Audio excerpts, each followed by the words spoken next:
I may have mentioned in the introductory video of this Magnavox Embassy that the person who sold it to me, this belonged to his grandmother.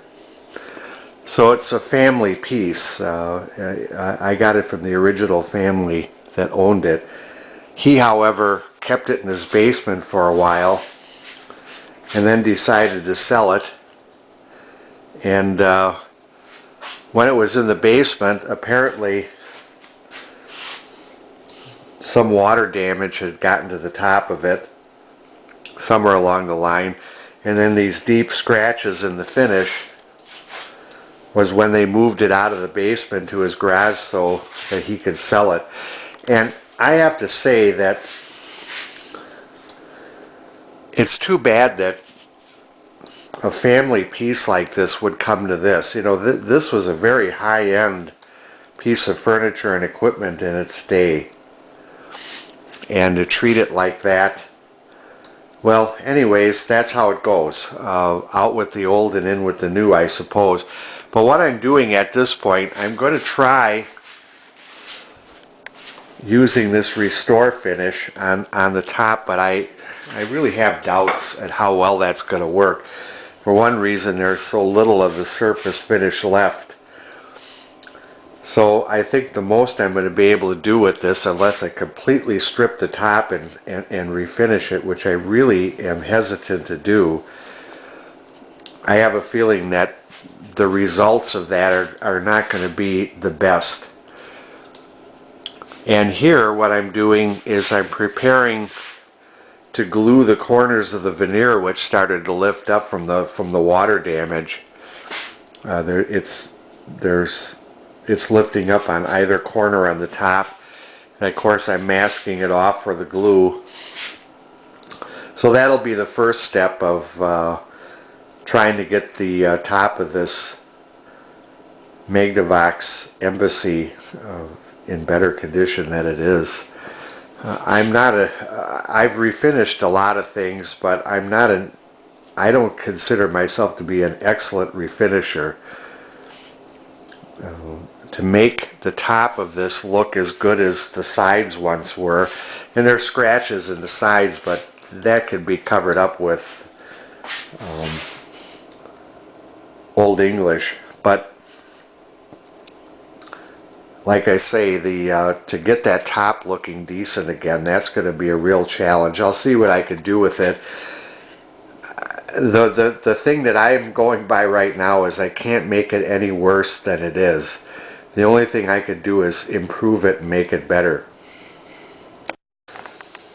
So here I am trying to tighten up the loose veneer that's on part of this top lid. I'm trying to find all the loose veneer as I can, and I think this will successfully keep it down. I got it on the corners and in the middle, and once that glue sets up, when I could take the clamps and the masking off, I'll see how tight down it feels. I can't get it glued perfectly. I can only do the best I can. And to repeat myself, like I say, I look at this and I think it's just such a shame that this was allowed to happen. It's something that should not have happened to a piece as nice as this. But I will do the best I can, at least to try to make it look better than it is. Well, this is a case of the best laid plans of men and mice. You can see that the blue masking tape, the painter's tape, the finish is so weak on this that it pulled it off on the edge. And I got the veneer pretty much glued back down. There's a few places where I should probably add some glue and squeeze it again, but I think that if I ever have to do another piece like this, I'm going to try to fix the finish before I do the gluing of the veneer. I don't know which way to do it. You have to use masking tape to keep the glue from getting all over the place. And I would think that there's probably refinisher experts that would really have known exactly how to do this. I'm just an amateur, so But what I'm going to do now is I'm going to kind of clean it up a little bit more, and then I'm going to stain these edges with mahogany stain where the finish is completely gone. And I guess at this point I'm just going to do the best I can. So basically, I'm somewhat in a quandary of how I'm going to approach this. What I've done so far is I tightened up the veneer. There's a few other slightly loose areas that I didn't catch with the glue. But I'm kind of wondering if it wouldn't have been better off if I would have left the veneer loose there until I did the finishing work on it and then glued it, because what happens, even if I use masking tape, and I was very careful, any glue that gets down on the wood, you'll never stain it once it's there. That stain won't go in when glue gets on there, and that's what these lighter spots are here. That's okay because this will hardly ever show when it's closed. It'll hardly ever show. So I'm in a quandary of how I'm going to approach the rest of this. Now I know that I'm never going to get this thing looking like a true professional would maybe do. A professional that would charge a lot of money to do this job. And of course I don't want to strip anything down here at all. I want to leave that finish original. So I just want to deal with the damage on the top. Now I have a restore finish, but somehow I don't think that's going to really do the job. I have a feeling I'm going to end up having to strip all of the top off and redo it to make it look right. But I'm going to dabble with the restore finish anyways. And I think to start with, I'm going to just experiment with it and do these inner edges. Now the problem with masking tape, as you can see, the masking tape took the whole edge of the finish that was up there off, is it pulls the finish off if the finish is weak. That's why I thought maybe it would have been better if I would have just refinished it, and then when the finish was dry and hard, then masked it and glued it. That might have been the better approach. I don't know. But at any event, I'm not going to obsess over trying to get this thing perfect. Let's put it this way. I will improve it. And that's the best I can do, is I'll improve it to make it look better than it is. And that's all I think I can do. I've decided I'm going to experiment with the restore finish with this inner edge here just to see what it does. I'll have to use some masking tape. The problem with masking tape is, and in past years I've tried all different kinds, green tape, blue tape, regular masking tape. If the tape sticks, it's going to pull the finish off if the finish is loose. If you put it on old finish, that's just a given. That's going to happen no matter what kind of tape you have. If it doesn't, the tape isn't going to stick. It's going to just fall right off.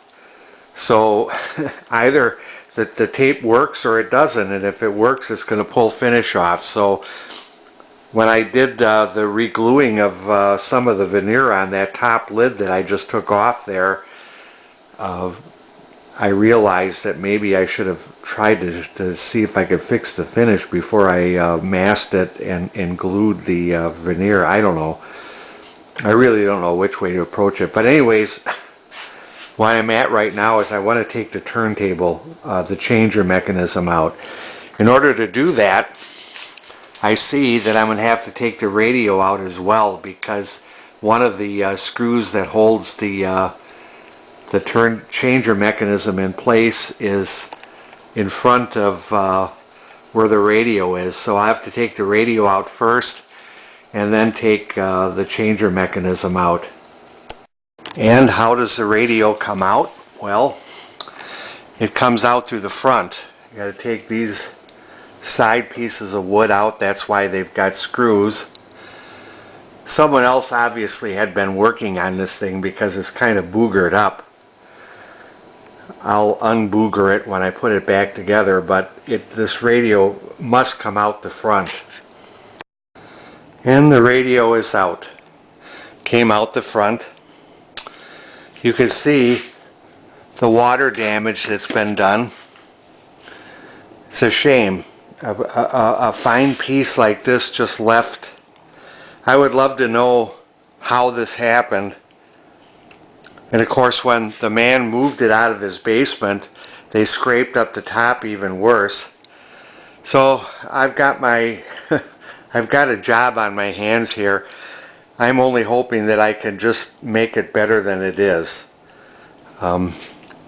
This piece here goes under the chassis, is pretty much damaged by water. But, and the more you dig into it, the more I dig into it, the more I realize how much work there is involved in this. This is a major job. Look at this, by the way. Somebody had this apart. Yeah, none of the screws that came out match. So it's been dabbled with by somebody else. I have got quite a job on my hands here, folks. I just wonder how well I'm going to do with it. Well, I got the changer mechanism out of it, and it was an unbelievable job to get that out, because this part here, which is on the tone arm,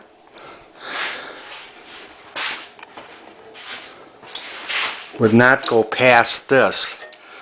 And I'd almost think that maybe this thing was put in wrong. But the way the suspension mounts are, I can't see how that could be. That it could have been put in incorrectly. That somebody took it out and put it in wrong. But at any event, I got it out. And that's the main thing. So I think I'm going to post this all as a part 1 video for this Embassy. I've got the radio and the changer mechanism out of it. I'm going to experiment with the Restore Finish to see what it does on this inside edge here. But I have a feeling I'm going to end up having to strip the top off completely and restain it and refinish it.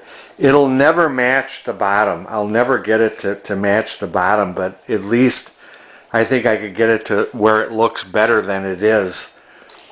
I have no other choice. What else can I do? I'm going to be cleaning it up, obviously. There's a lot of water and dirt, water damage and dirt in it. You can see how filthy the television chassis is. So there will be a part 2 video coming. I've got my Admiral 30C15 that I'm waiting for parts on to do another phase and video on that. So that's where I'm at with this Embassy.